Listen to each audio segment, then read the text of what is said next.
ताला दा अकीदा वेखो, जिस तरह पहला बड़े मजबूत सी ना, बड़े सख्त मिजाज दे, जलाली जमात अपना मिजाज जिस तरह समझो, ते इस्लाम तो बाद भी इंज ही ने, किसी ना मजाक नहीं करना, किसी ना फालतू गुफ्तगू नहीं करनी। जितना असी हर वक्त गप्पा लाई रखा, हर वक्त एक दूसरे हसाना, झूठ बोल के हसाना। हजरत उमर रजी अल्लाह ताला किसी ना फालतू गल ही नहीं करते। जो बंदा फालतू गल ही नहीं करता वो अपना रोब होता है। हजरत उमर जिस वक्त गल करते हैं मकसद के नाल गल करते हैं, वरना गल नहीं करते। हजरत उमर रजी अल्लाह ताला ना बैतुल्लाह चक्कर लाए, तवाफ कर रहे हैं। अल्लाह को दुआ करो, अल्लाह पाक सानू भी जिहड़ा ना बैतुल्लाह दा तवाफ करना नसीब फरमाए। जिन्हें किया अल्लाह उन्होंने बार बार लै जाए, जिन्हें नहीं किया अल्लाह उन्होंने लै जा। वो तवाफ करदा करदा ना हजरे असवद दे कोल आए, जितों पहला चक्कर शुरू होंदा ना, वो हजरे असवद ते आके ना हजरे असवद कोल आके उन्होंने बोसा लेंदे ने, ते बोसा लैके ते अपना अकीदा दसदे ने। अकीदत अपनी जगह ते, लेकिन अकीदत विच आके शिरक नहीं करना, अकीदत विच आके अल्लाह ताला दे नाल बगावत नहीं करनी। क्या करते ने, बोसा लेंदे ने ते नाल जुमला कहंदे ने, अल्फाज कहंदे ने। वो किहड़े अल्फाज ने? कहन लगे इन्नी आलमु अन्नका हाजरुन, ओ मैं जानना, मनु पता है, अन्नका हाजरुन, तू पत्थर ही है। मैं बोसा लै रहा ते नहीं मैं तू नफे नुकसान, तू पत्थर ही है।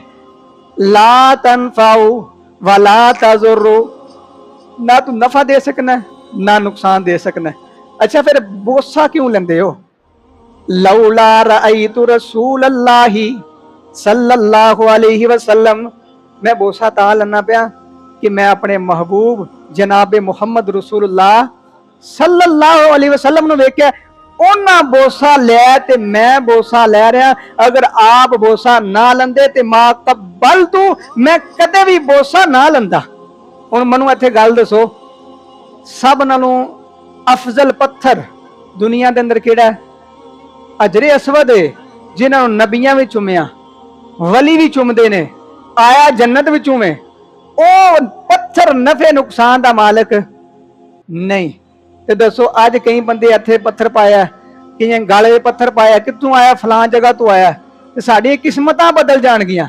मैं दसो हजरे असवद जिहड़ा ओ नफे नुकसान का मालिक नहीं, ते जिहड़े इत्थों पाकिस्तान इंडिया विचों पता कितों कितों पत्थर आउंदे ने, ओ नफे नुकसान के मालिक होणगे नहीं। जिस तरह पत्थर नफे नुकसान का मालिक नहीं, कबर दे अंदर या कबर वाला नफे नुकसान का मालिक नहीं।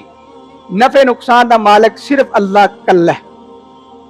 अपने घर जाके ना सूरत इराफ आयत नंबर 188 188 समझ आ रही है? 188 अपने घर जाके पढ़ो।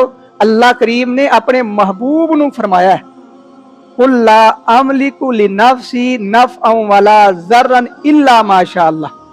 फरमाया कि ए महबूब तुसी भी इन्हां नूं कह देवो, गलत फहमी ना किसी हो जाए कि ए अल्लाह दे बड़े महबूब ने, ए अल्लाह नाल गल्लां भी करते ने, ए मिराज भी गए ने, जन्नत भी सैर कीती है, अल्लाह ने कुरान नाज़िल कीता है, ते ए ते बड़े आला शान इन्हां दी, ते ए मालिक होणगे। फरमाया इन्हां नूं आपे कह दो ला अमलिकु, मैं नहीं मालिक, मैं नहीं मालिक नहीं नफ्सी, अपने नफ्स दा नहीं मालिक, नफ़अन वला ज़र्रा, ना नफे दा मालिक है ना नुकसान दा मालिक है, इल्ला माशा अल्लाह, मगर जिन्ना अल्लाह ने कीता है।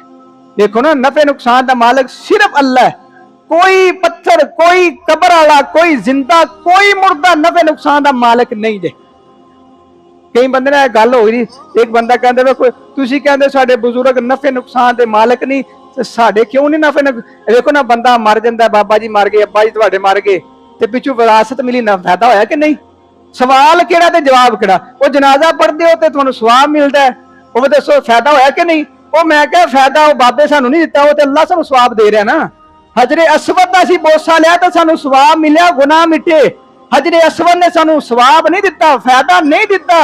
फायदा किने दिता सानू? उत्थे भी बोलो किने फायदा दिता? अल्लाह ने ना फायदा होया, साडा गुनाह मिट गया, फायदा सवाब मिल गया। फायदा जनाजा पढ़ांगे तो फायदा किने देना? सवाब अल्लाह देना। ते अल्लाह पाक समझ तौफीक अता फरमाए। हजरत उमर का यह अकीदा है कि नफे नुकसान का मालिक सिर्फ अल्लाह है, ते अज असी भी यही दावत देने। हजरत उमर रजी अल्लाह तआला अन्हु वाली, सहाबा वाली, अल्लाह दे वलियां वाली, अल्लाह दे वलियां दी एहो दावत सी अकीदा तौहीद। अल्लाह पाक सानू हमेशा ਅਕੀਦਾ ਤੌਹੀਦ ਤੇ ਜ਼ਿੰਦਾ ਰੱਖੇ।